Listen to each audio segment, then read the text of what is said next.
Merry meet everyone, I'm Witch Hazel, and in today's video I want to chat a little bit about why your witchy powers are slipping away and how you can recharge your craft. So this is a question I get actually kind of frequently, is someone asking how can I either get started in witchcraft or get back into witchcraft.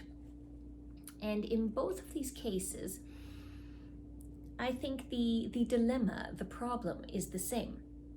You know, the common answer to this you always will hear is you have to make time for your craft. Make time for your craft. Well, I've tried that. And the thing is, I made time and then I found myself sitting there staring at my Book of Shadows or staring at a theme that I wanted to work with and having no clue what to actually do. So I am not going to recommend just making time for your craft. That is going to be like step 3 of all of this. What you need to do, first off, why is your magic slipping away? I believe there is only one true answer to that, and that is if our magic is slipping away, it's because we have forgotten who we are. We have lost touch with our divine connection. If we don't have that connection, if we can't feel that connection every day as we're going through the day, then what we have done is created a habit of every day just going through the motions of doing what we're supposed to do, getting by, living. You know, it's necessary. We need to do these things. And maybe even going through the motions of our craft, maybe in the form of ritual work, Sabbath celebrations, moon rituals. We're still doing it, but our mind is off and scattered somewhere else, meaning scattered in, oh, I gotta pick up the dry cleaning, I gotta do the laundry, I gotta do this, the kids have this event. We are not focused on our divine selves.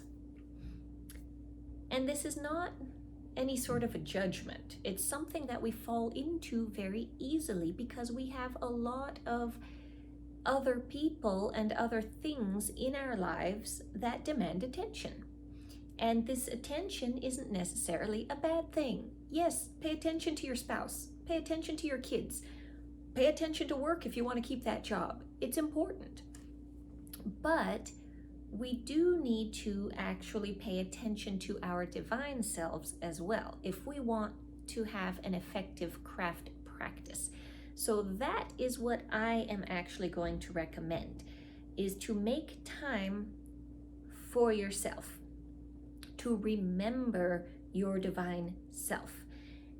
And this is not going to be, do not make time for something specific like, okay, at 3 p.m. on Tuesday, I'm going to cast a spell, or, 2 o'clock on Thursday, I'm going to do a ritual.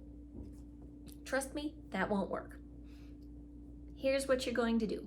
You are going to carve out some time. I recommend, if you can do it, 2 hours. I know that's a lot. It's a lot for a lot of people. But at a minimum, half an hour. Quiet time. This is early morning, maybe at night before bed, anytime, or when the kids are sleeping, when it's, nap time, something like that.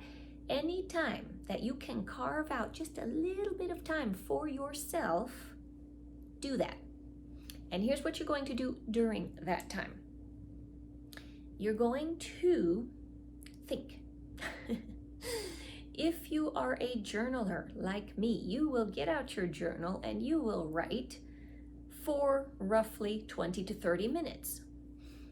If you follow the artist's way, this would be morning pages. You're just going to write and see what you can come up with. Sometimes you can't come up with anything, but you made the effort, you sat there, you started thinking. It will get easier with time and it will go in fits and starts. If you are not a journaler, something you can do is to read. Find something to read which is not specifically for entertainment purposes, like the latest, greatest novel.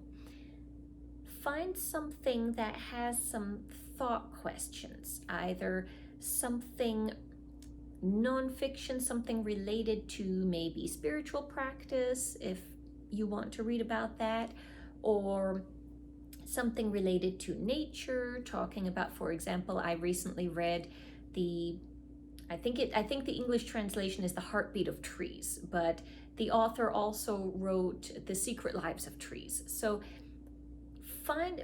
do some reading, but read with intent, meaning read and pay attention to what catches your eye, catches your attention. You can highlight it, take a note of it, anything like that. The second step in this process of taking time for yourself, now you've found something to think about, found something that has inspired your thought process. Make time. You can do the same time. You want to make time for yourself every day. So choose one of those days during the week and make it a review day. Go back through your journal. I do this every week. Go back through your journal. Go back through what you've read and your notes and your highlights, and find what caught your attention. Think about that some more. How you can do this is, for example, sometimes I write in my journal and I come up with a question. Oh, that's a good thought question, but I don't want to deal with it right now. So I make a note of it and I will go back to that question on a different day, either the next day or maybe later in the week, but I'll go back to it. You can do the same thing with what you're reading. Take something that caught your attention and think more on it, whether that's journaling about it, whether that is taking additional notes, whether that is finding something else on the same theme to read or research. Do that. If you continue along with this process of make time for yourself and review, and make time and review, you will find that at some point you're going to start to get inspired. You are going to start to feel like you want to do something with your craft, something magical related to these things that you're reading about or you're writing about. And that is when you get to set aside time to do your craft, because now you have a real reason to. Now you are connected to all of these thoughts and ideas and this divine energy and this divine inspiration. Now is the time to set some time aside and do your craft. What you're going to do, what you're doing in this case, is setting aside time every day. I don't want it to sound like this is separate time each day. If all you have is half an hour, then that's all you have. Then you need to split it up. You need to have your quiet time up until the point of, okay, now it's review day. You're going to have one of those days out of the 7 is your review day.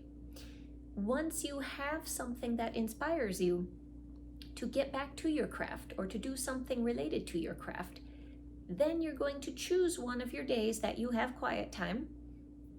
And mind you, this is quiet time every day.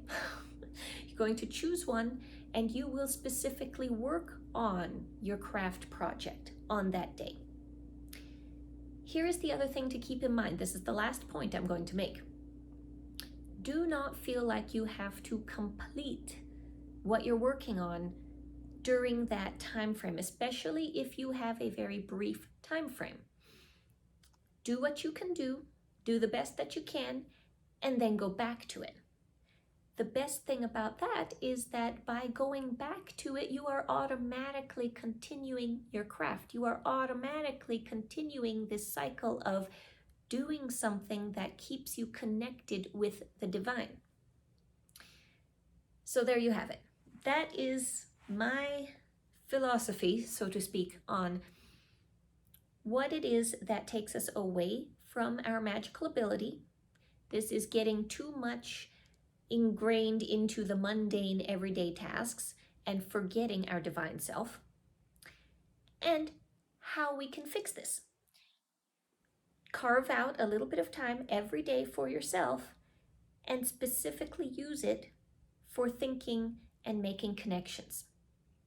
I hope this was helpful to you, and I hope that if you have not subscribed already, you will do so, because I have lots more videos coming up on both getting past the elemental witchcraft items and into the more spiritual realm, and also additional information on the more traditional side of witchcraft and all things related thereto.